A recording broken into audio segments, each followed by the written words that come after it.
Baby, what's the matter? You're worried about me leaving you, aren't you? I thought so. How many times do I have to tell you that there's no other man that makes me feel the way you do? My love is true, and I'll always be here for you.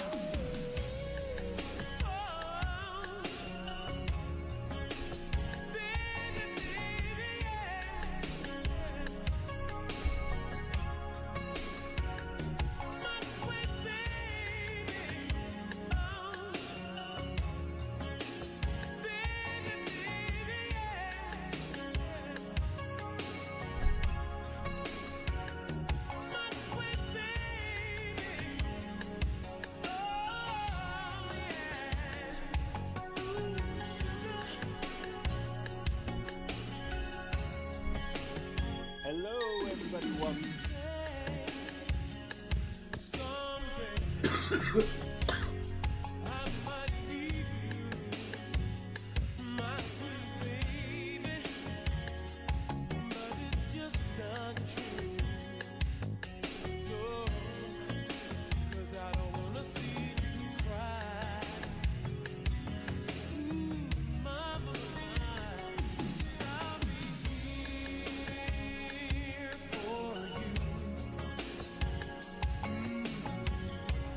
Till the day I die, I love you, boy, that's why I'll be here for you. Being more than a friend, until the end, I'll be with you. Need someone to love, yeah. When you need someone to hold. Hello, Master Wolf. Currently setting up the live stream links, and I will be wishing you best luck. But boy, do I have shit to talk about.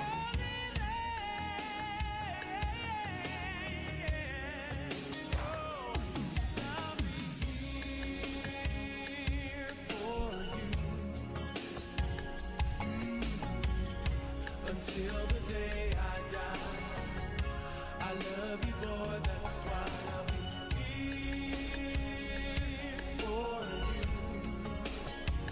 Being more than a friend, until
Boom.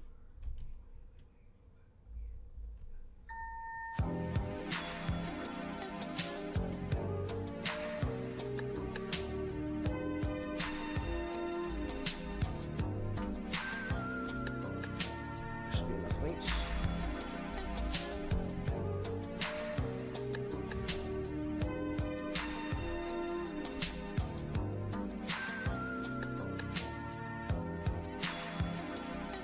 Right. Links are up, posts are up.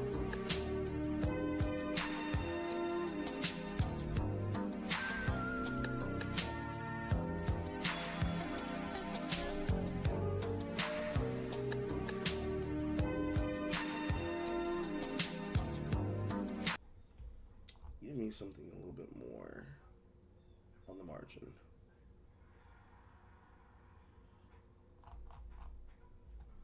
I'll one from my personal collection. But anyways, good morning, Vietnam! It is the 24th of August. We are almost that much closer to my birthday month. The time is 12:39 p.m. And we have so much content to do, to look at, to watch, and to talk about that is coming up. New video games, new game updates, and crossovers for events.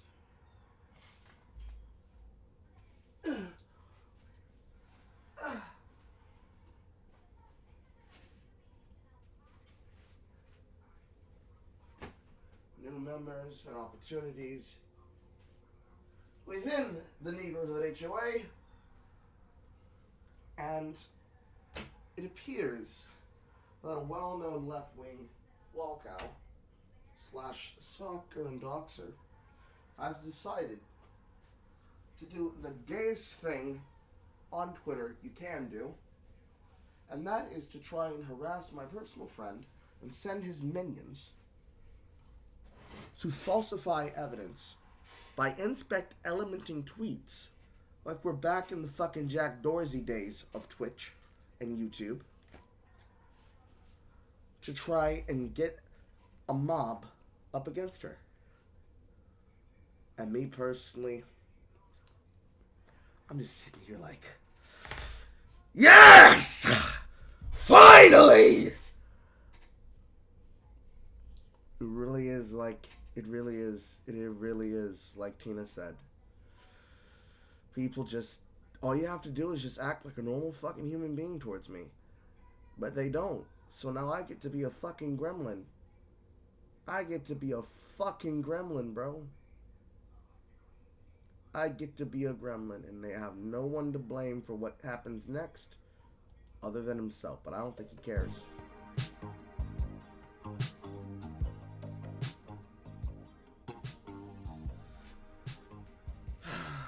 It's so nice. It's so nice when the people that you have to deal with are unhinged as fuck. It's me personally. The part that I'm hoping goes through is I hope he continues doing what he's doing.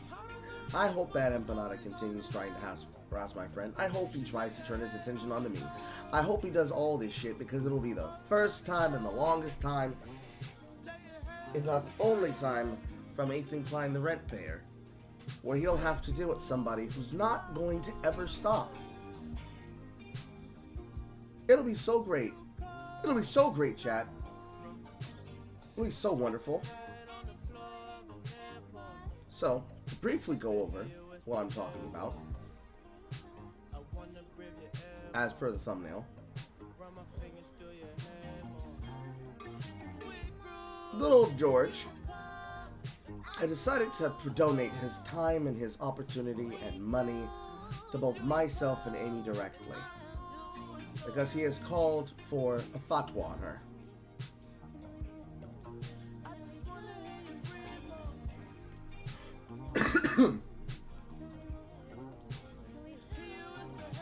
He is attempting to attack her sponsors. He is attempting to make up falsifications about her and have his audience make up falsifications about her, some of which I've already debunked because it's inspect elementing. They didn't even hide the particular version of the tweet that they were inspect elementing to try and produce the lie in question.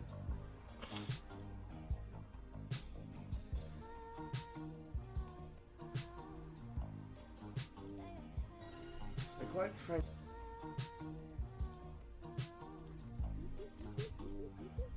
so it is just you know, everything that I want up my alley.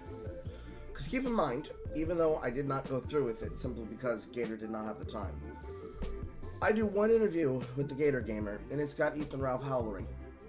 Now, Bad Bananas decided he wants to fuck with our side of the internet. And I'm a poke him.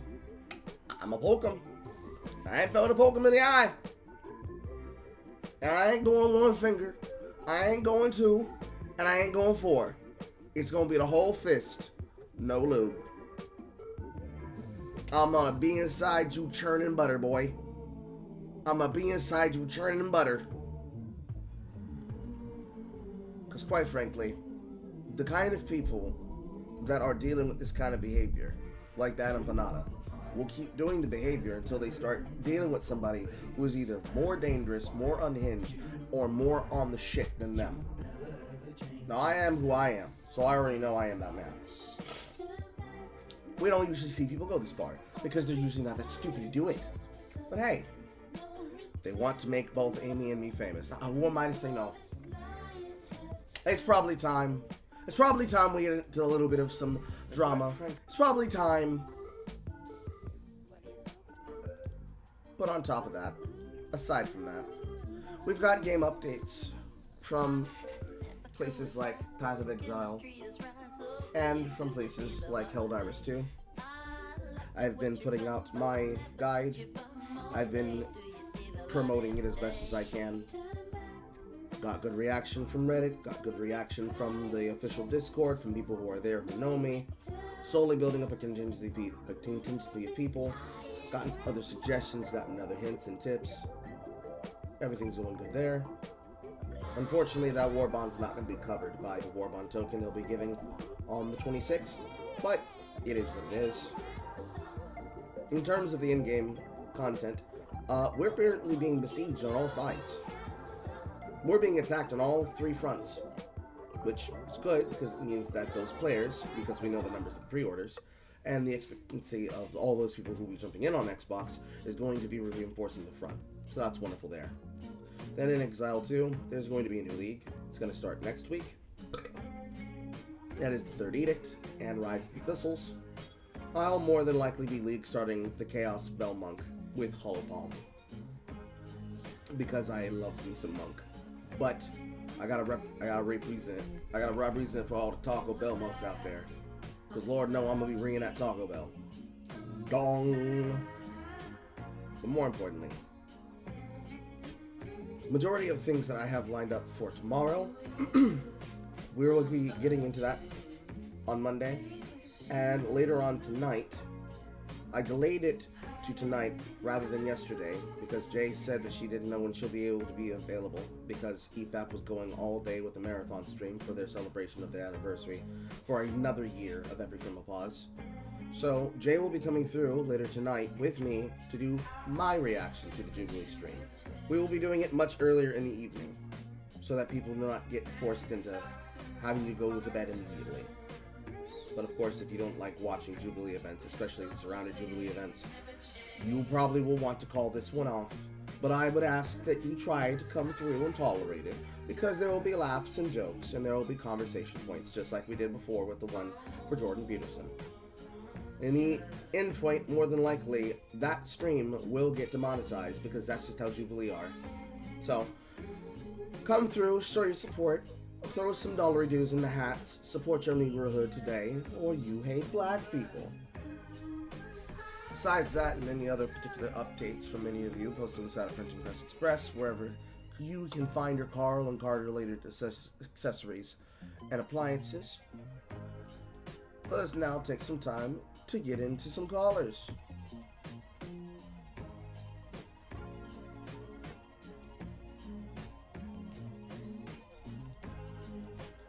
Hi, you're on with Carl.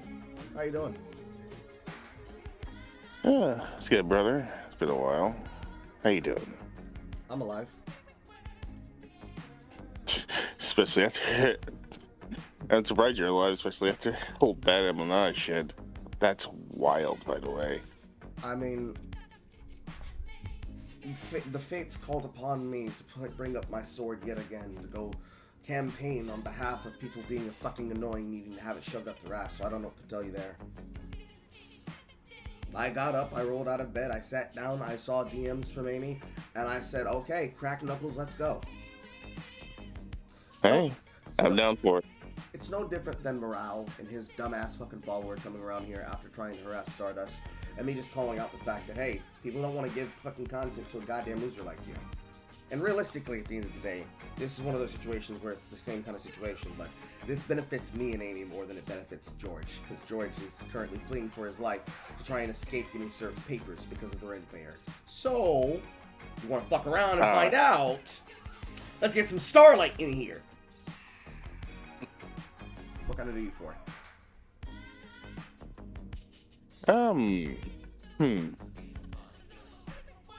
You know, what's a good question I can give you today?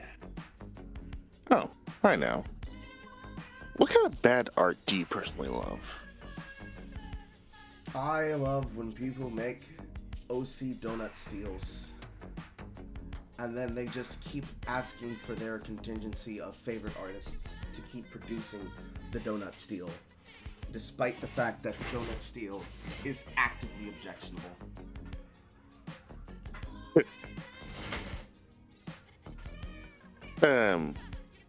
But yeah, that's a good one. But I'm more talking like guilty pleasure media. Which one do you like? Horribly dog shit pieces of Netflix dumpster trash. Any examples? Let It Snow, anything that stars Kieran Shipra, which also includes The Chilling Adventures of Sabrina, Riverdale, most of the things that came from the young adult era of the CW. The Kakaguri live action, which is called Bet. Oh, wow, yeah, that shit. That's terrible. The Kissing Booth 1 through 3. I would say Bullet Train, but Bullet Train is more of Hollywood trying to capture the essence of the Korean market. But those are the pieces of guilty pleasure watches that I will engage myself with, especially when I'm doing that as a late night watch with Jay, because we're bored and we are wanting to entertain ourselves and have a laugh at the same time. I've got a couple of versions of films of that I was editing beforehand before I started getting caught up with my backlog that I will eventually be putting out at some point. They will probably not be monetized simply because I won't be able to stop them from not being monetized, but the kind of shit that I end up watching, that I enjoy watching the most of, is dog shit trash. Usually, I watch foreign films. Things from Bollywood, things from South Korea, things from China, things from Japan, and especially things that are tokusatsu in nature. But there's this level of dog shit that you can't quite get in the US that you can find in the foreign markets, because Bollywood is just full of these things that are on crack. Things like Bahubali and Triple R and whatnot. They take the idea of the light novel concept and they apply it in live action with all of the special effects that make it cheesy, hammed up B-movies. And I'm entertained by that because I want to have a laugh. Pretty male actors, pretty female actors, a good enough plot to hold the thing together, and the entire thing feels like a fucking shitpost combined with a fever dream by somebody who is specialized in Me Too poops. But when the Americans do it, they fuck it up, and they fuck it up horribly. It is always trash, because every time they do it, they always feel like they need to make it something that has to be projected to a group of people. So, Kakaguri's live-action adaptation, Bet, does exactly that. They feel the need to change key characters into ethnic minorities that then make the implications of those ethnic minorities and their status as a character in this universe extremely questionable and really, really horrible. Like, changing a character to a black woman, and that black woman is effectively a slave who has no rights because she's lost so many bets that she's owned by other people.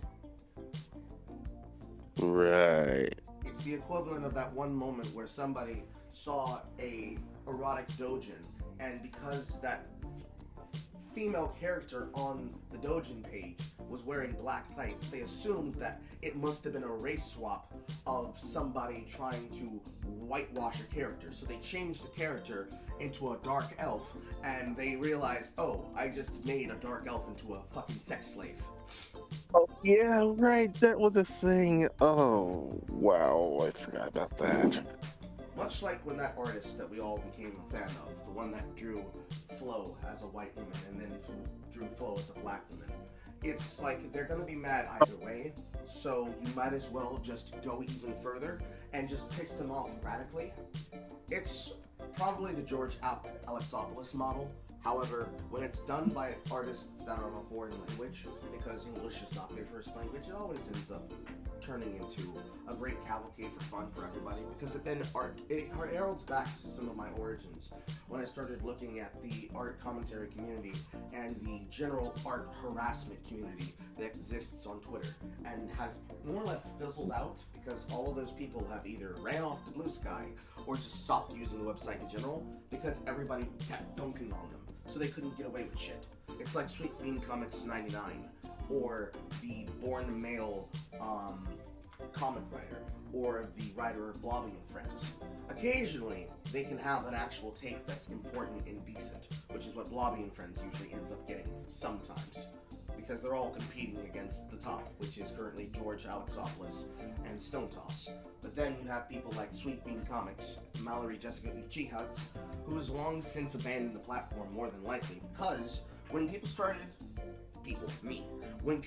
triangulating the fact that they were drawing their comics specifically based on the Blix art store in Seattle that they were stealing from, down to the replication of the street corner that they had to be walking to go steal the shit from the store, they just started leaving, because it was like when Renfamous tried to dox me and then sent a person to, quote, spook me, but they are actually trying to kill me. It was that level of shit. Like, it's exhilarating when people do dumb shit like this, because I get to see a trash fire and I get to see a new art. But when they do it this way, where they go out of their way to create a situation that doesn't exist, and they get mad about the reaction they're getting, and then you start lying about what they're doing. Like the creator of Amphibia has decided to make himself the villain of the internet for this week by saying that, oh my god, think of the male audience, and it's like, my nigga, you are responsible for that drought in cartoon history for Disney, where you started trying to pander a show by using the affectations of anime and manga as a replacement for actual content, which is nothing more than an extension of the same shit that happened because of Team 4-Star. Because historically, that's all Team 4-Star is. Technically, you could blame any type of fandom group for this, but Team 4-Star is the biggest one, because they all turned into left-wing shitfields. Meanwhile, Something Witty Entertainment is still going on strong. They're still doing SAO Abridged along with all their other projects, and they also have projects to actually work on in the film industry, instead of being forced to be second-rate bit players that have to be given roles by sucking the cock of the current administration of Crunchyroll and Funimation together under the same group, now that they've been grouped as a single company. Mm-hmm. That is my zest. Because even without having to call up my skill of being a voice actor, or my knowledge of the voice acting field, or the things that I know in back-channel communications, I love watching these situations, and I love watching these kind of people, because you actually get to see culture develop in real time. These become the moments that are the most memorable that people can get into. And because it is the most memorable shit that people can get into, it becomes a thing that people actually remember. Because we know most people don't actually pay attention. They don't actually pay attention to the things around them. They pay attention to the loudest thing that happens, like a loud bang in an empty shop. They don't. Anything else that they were doing beforehand stopped mattering, and now they're focused on that one thing.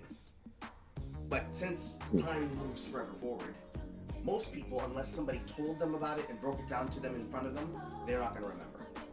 So the best way and the best means that I have for doing it is to make spectacles out of it as I do and present it to everybody so that they can see it happening in real time.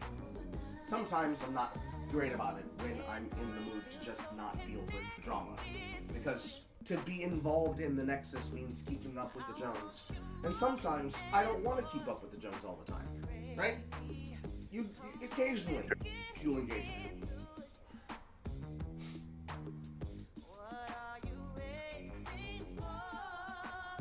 I feel it. I don't know what you particularly feel about that, but that's always been my modus operandi.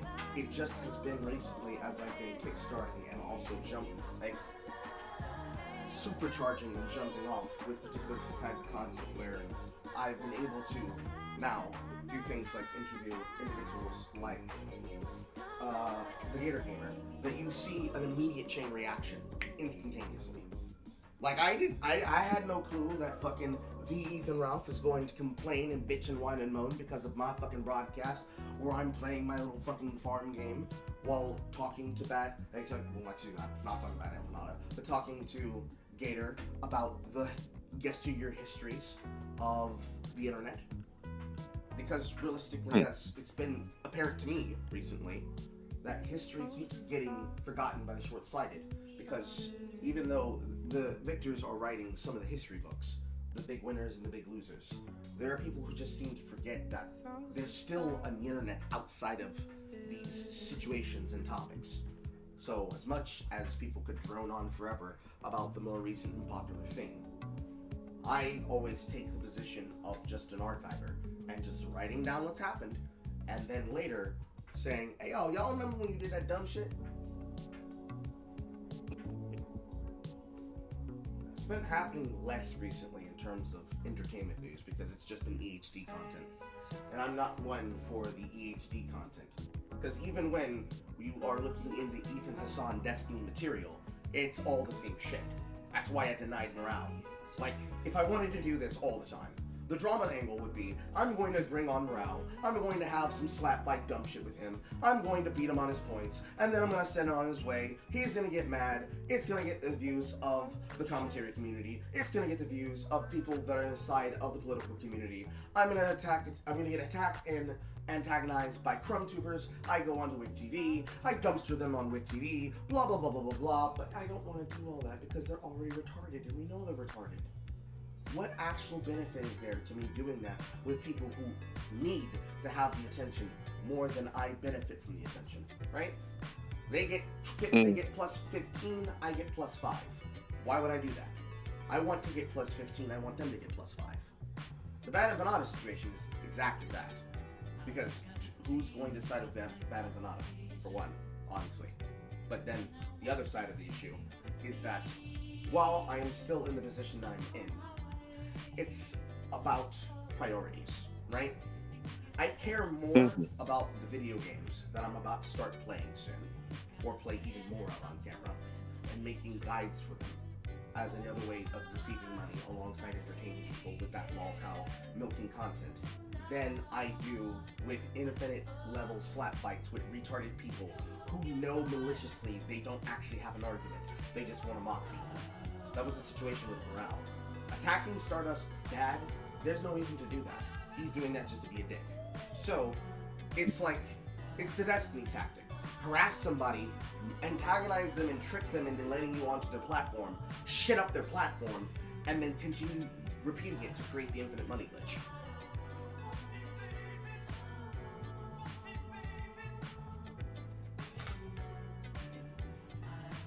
Sounds like fun. It's not, that's why I don't usually do it. But they decided to step into my arena, and I am a gladiator, and I've got a Morning Star, and this Morning Star's got a dildo attached to the end. And by God, that dildo's going up somebody's ass, and it's not mine. And then in the meantime, while they're doing that, I'm laughing at this retarded chick and writing potential reviews that may or may not go up on my channel.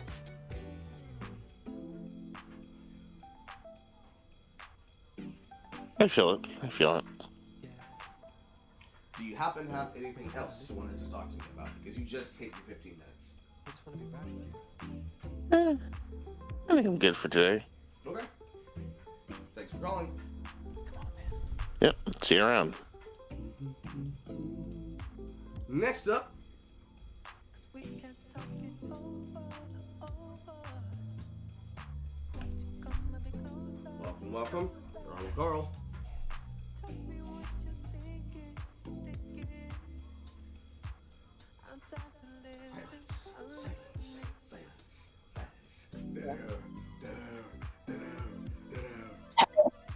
There we are. How are you doing, Richard? I'm fine. I'm on push to talk, so it's going to be very difficult to hold them to the push to talk button. Okay. Can't wait for you and Jay to review another entertainment thing. I have Riverdale on DVD, so when you talk bad about Riverdale and Sabrina, I kind of felt bad because I like those shows. See, I don't shit on them as a piece of media. I shit on them as a critique of the era of content creation, of film and TV that is being produced. Oh, and Riverdale was like the last of the teen shows, as it were, to air on national TV. There's other teen shows like it. It just happens to be that was the one that is one of the more popular ones that was used as an example of it's must-watch television that you have to keep up with week after week. I met the guy who played Archie a couple of years ago at Comic-Con. Oh, that's fun. So yeah, he was nice to me because I was the only one that came up to his table. Because all the fangirls were too scared to go up to his table. So, Yeah. and I got him to sign. I got him to sign some stuff for my friends because they were watching it with me at the time. But they tapped out after season 6. Mm-hmm. I tapped out during season 4 when they went on the quiz show. When what's his name? The guy with the hat was at university and they had to go on the quiz show. Mm-hmm. So yeah. Also, I think yeah. I remember Stardust from ages ago. So that's a name I haven't heard of for a long time. I mean, Stardust has been always relevant. Both her and I and another handful of people were originally shouted out in the 2022 celebration video that Dev posted when he crossed his 100k subs.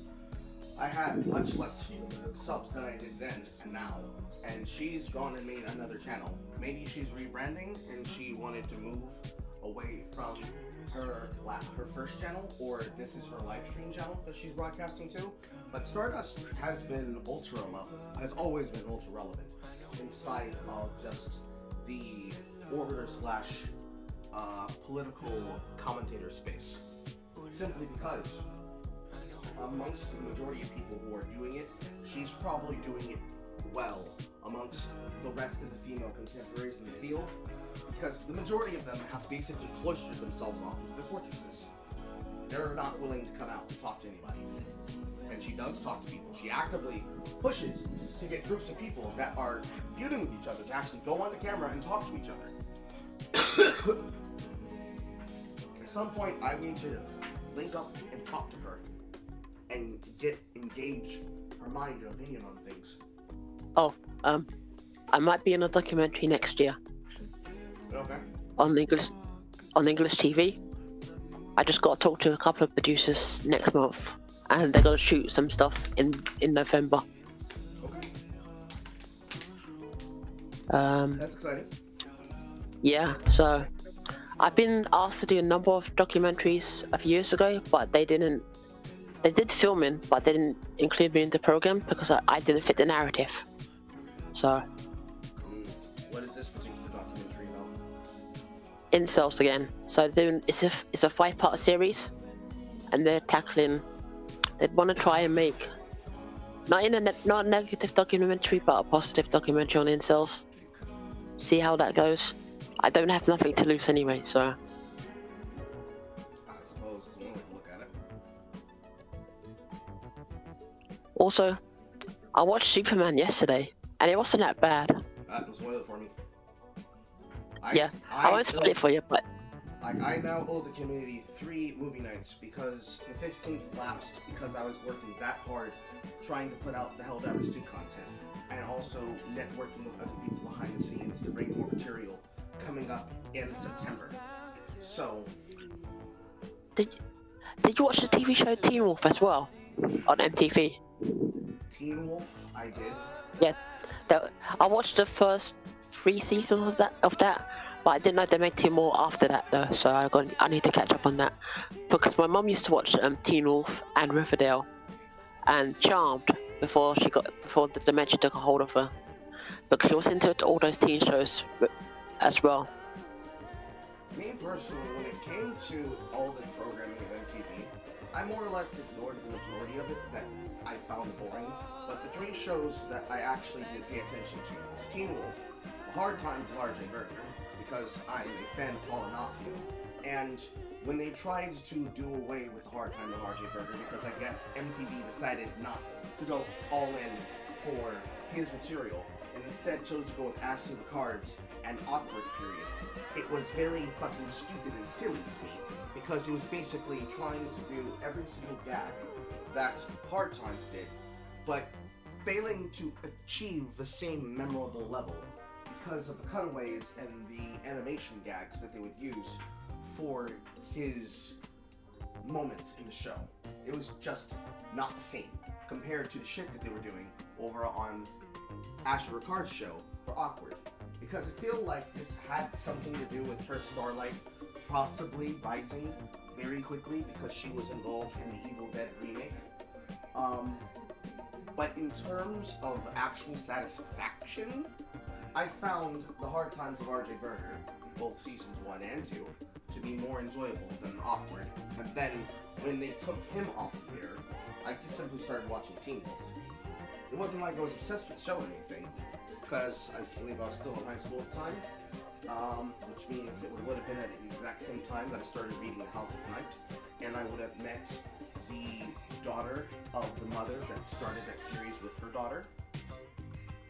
She has signed one of my Skills USA folders when I had gone to the library to do that. Take the whole thing, it's filmed. It's a part of my life vlog series that I had on the channel that I haven't privately because I don't hide my roots.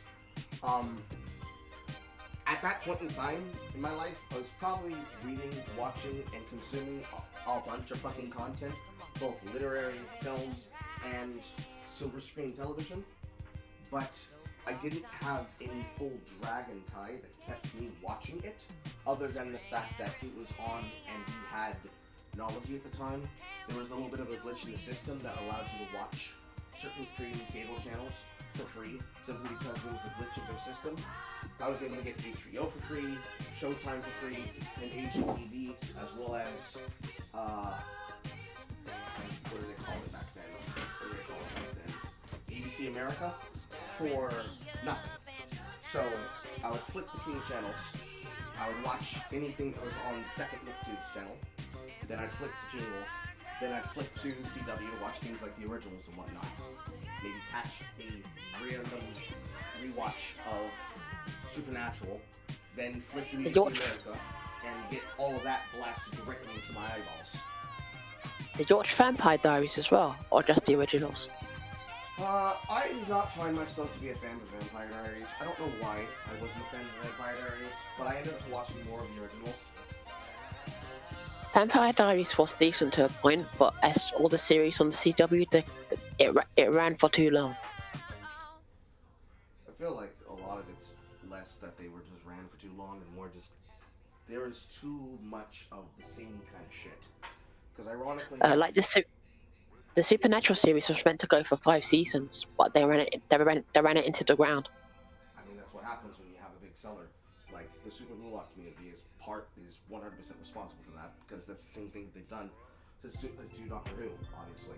But at the same time, the number one thing that causes a lot of the problems there, as I was about to say, is that there's no reason why a Disney Channel show like My Babysitter is a Vampire should have anything even close to the same level of attraction as the originals, The Vampire Diaries, or any of these dark gothic shows, because they don't occupy and they shouldn't occupy the same space of capacity, and yet somehow they do, and that's actually okay, because from the Disney era of that type of television, that's where you get Wizards of Waverly Place, that's where you get Pair of Kings, that's where you get Zeke and Luther, that's where you get a bunch of the hanger-ons from Jetix that then get converted into Disney XD.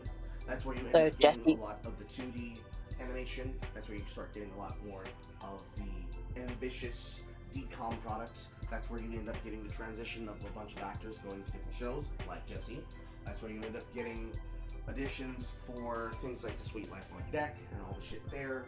And as those And Sunny with a Chance. I mean, Sunny with a Chance was not exactly during that era. It'd be more like the random DCOMs that would replace the classical ones, like Lemonade Mouth. Those actors showing up in different places, because you technically would go from Sunny with a Chance to Wizards of Waverly Place to The Buck Charlie to Girl Meets World.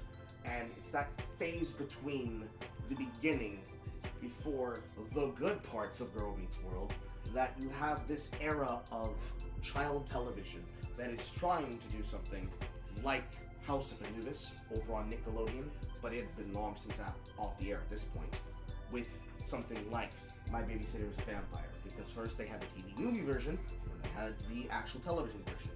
Obviously, the television version was able to do something a lot more unique than the TV version, but just like when they did the same thing with Buffy the Vampire Slayer, ironically, there's no reason why a Disney show should be mogging the fuck out of the writing of a CW show. But they were.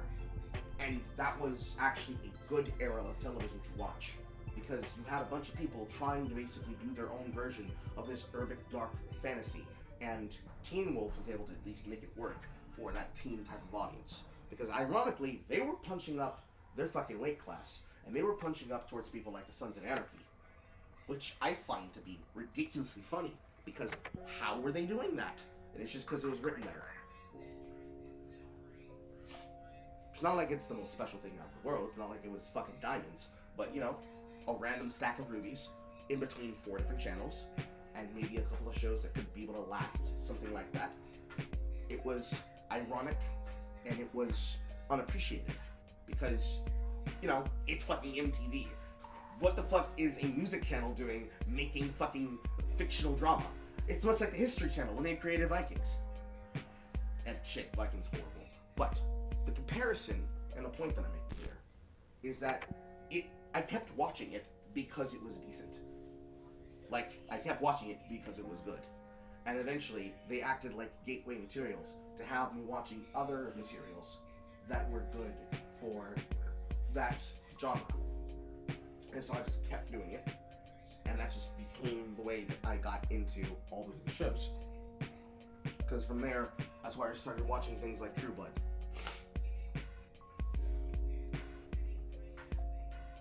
You probably have a different experience, but that's the experience that I experienced. Back in the day, I used to watch the Disney Channel like very regularly, even when I was in my mid-20s. I used to watch like Hannah Montana, Street Life and Cody, and a whole bunch of others. And I used to watch stuff on Nickelodeon as well, like The Haunted Hathaway's. I used to watch that show. Okay. Yeah, I used to watch like a bunch of shows that was meant to be for like kids and tweens, but I wasn't really into like Deadwood or Sons of Anarchy or anything like that. I mean, for me, it was all content. Ironically, one show that I completely avoided in its entirety was Legion. I did not have any interest in Legion. I did not care. Did you watch Gifted? Nope. Didn't watch that either. That's like a X-Men show. Both of them. It's like Legion. Yes, both of them are X-Men shows. For some reason, they didn't resonate with me. I did not watch them. I feel like that's a blessing in disguise, because not becoming a fucking obsessive fan to Aubrey Plaza is probably okay. Because then when And she ended up showing up inside of Agatha all along. Another piece of content that's just fun to watch because it's such dog shit trash. Just like my Let's get a second season. Yeah, it is. Just like that review of She-Hulk that I did, it is horrible how bad it is. But that's contingency with the badness of the MCU. But to look at the actress on screen performing, and then watch her in an interview explain how her cheating on her husband led to his death and how that personally affected her, it's laughable to me. It's just laughable to me. Because, like, the amount of actors that have gotten together on these shows, basically cheating on their husbands and wives, only to get with their co-stars, and then perpetuate the cycle again. It's beautiful. Mwah! Beautiful toxicity. That's what happened on the Superman set, allegedly. Yes. Is there anything else you wanted to bring up and talk about? Because you've hit your 15 minutes. No. Good luck with the stream tonight, and good luck for the rest of the week. Okay. Good luck to you too, Richard. Have a good day. Bye. And remember, folks, if you'd like to be able to call into the stream, just type in Yap-In and click the link to join into the lobby before. Get your 15 minutes or more by having a good topic to talk about.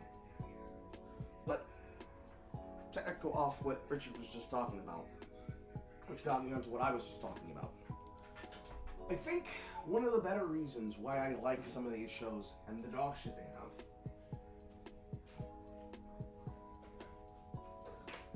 is the fact that the majority of these shows are like literally what keeps some of these people relevant. Now, I'm not one to shit on actresses for trying to make their bag, or actors for making their bag whichever way they can. So for somebody like Kieran Shipka, the Chilling Adventures of Serena and the dog shit that is, it's different. And it was made for a different generation that needs to take the drama of something way too seriously while also pushing big gay politics at the same time. Why have a queer, non-binary, and then eventually transgender character who wants to present themselves as male despite being a small tweet female act in such a way where they can see a fucking magical elder of theirs is trying to warn them about actions and things happening around them IRL? Doesn't make sense to me. But let it happen, let the dog shit happen, and eventually it turned out to be an alright satisfying television show. Good 2 full seasons, and then when they were getting cancelled, eking out a good 10 episode run and ending on a high note. Then they bring that bitch over to fucking Riverdale and then everything goes from there. But can't hate them. They try to make something, they try to make it work. They at least answer the basic problem that you have with any television show, which is breaking down your human characters.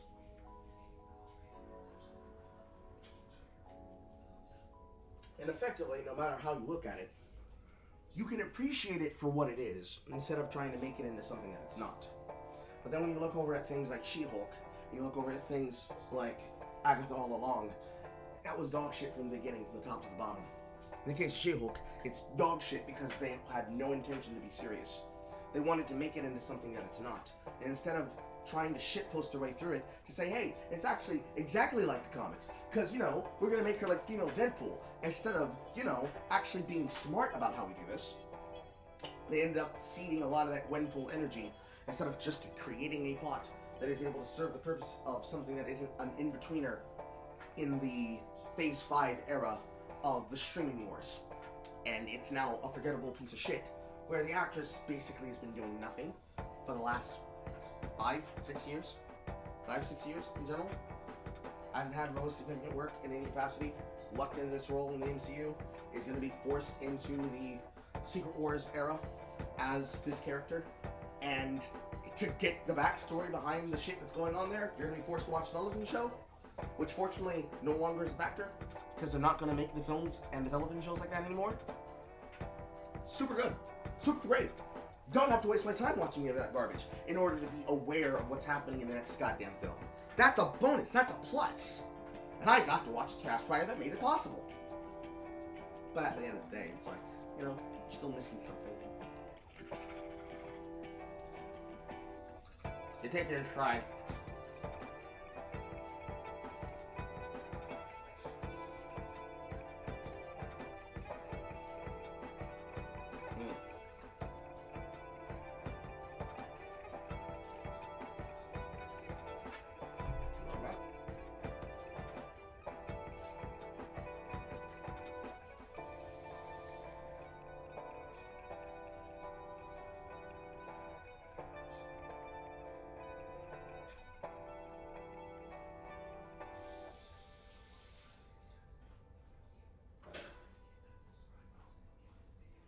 So, much like the point that was being made by Struggler, some of these shows are entertaining to watch simply because of how dog shit they are, and the capacity of what the fuck you can be able to farm out of them because of that can lead to potential monies down the line.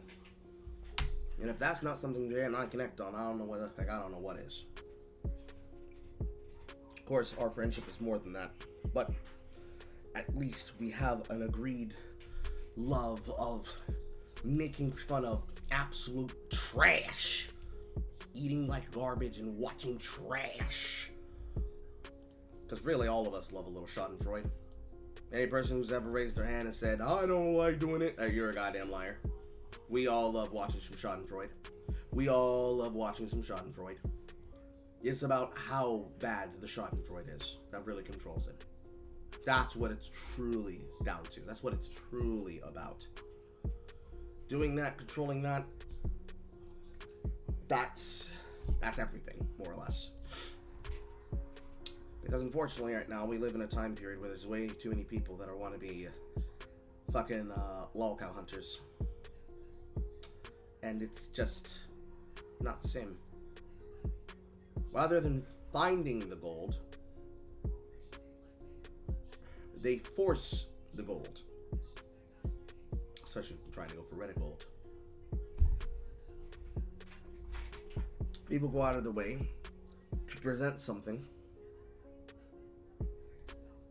and then say, this is just how it does. And yet, that's just what happens. It's so disgusting to me. So I end up putting it at arm's length, because if people are going to act that way, well, that's something that we already know the rules behind. What the fuck is the reason to do anything at all? It's just interesting in the long term. It's just disinteresting.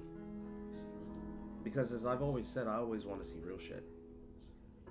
I want to see real content. I want to see real shit. I want to see real material. I want to see actual things that are actually happening take place and be a thing that actually inspires more conversations and more interests and more interactions about said thing.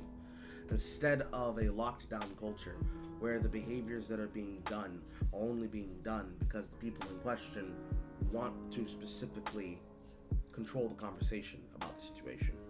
Not just the situation or conversation about film or media or art, but actual fucking minds. I find it boring. And I wish that there would be something more. But there very rarely ever is. Because it's usually the same opinions being repeated. Maybe sometimes I even fall afoul of this. But I at least try to have an original view and an original take. But because there's so many people who are trying to do a job that they can't clearly handle, it's just...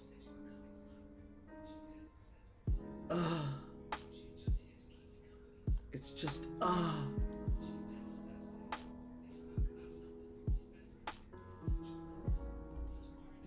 But I suppose it's what I have to just accept.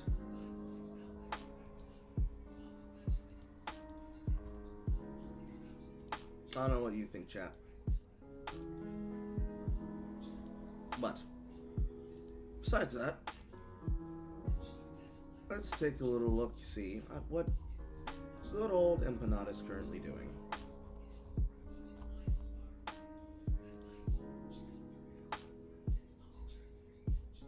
It appears he is running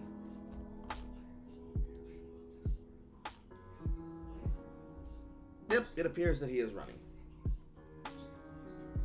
Not a shock. But anyways, I find it usually entertaining to take the back foot in the back seat to watch what happens in my sphere of influence. Simply so I can take stock of everything, write it down, and talk about it later.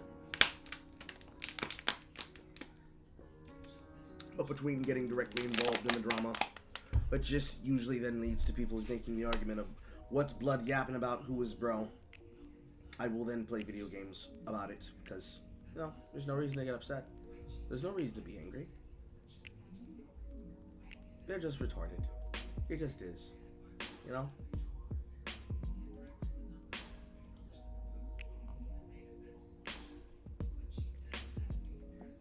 It's a different world.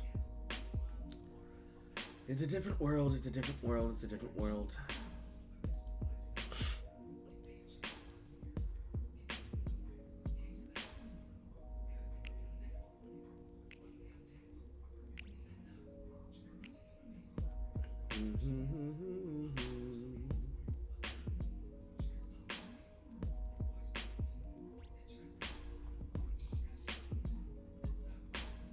Lord have mercy.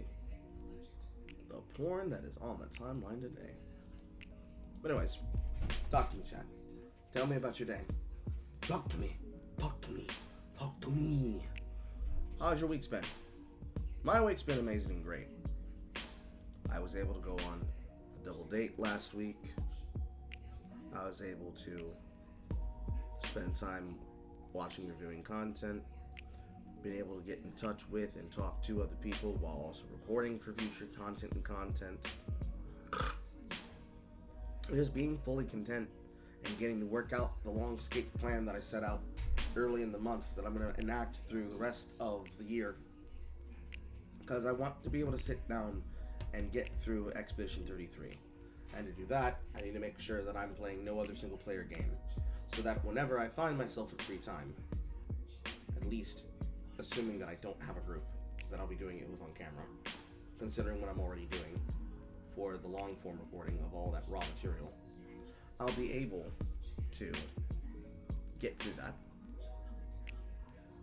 Do that on the off days where I have no news and no content, simply because the goddamn month has been slow as fuck when it comes to news topics. And then dip my toe every now and again, probably into a panel, maybe occasionally into some type of dumbass debate or something like that.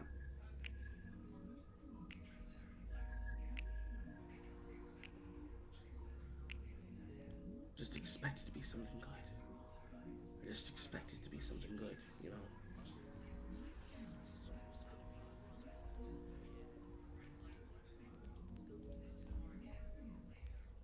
Yes, May. Assuming we have no other call-ins.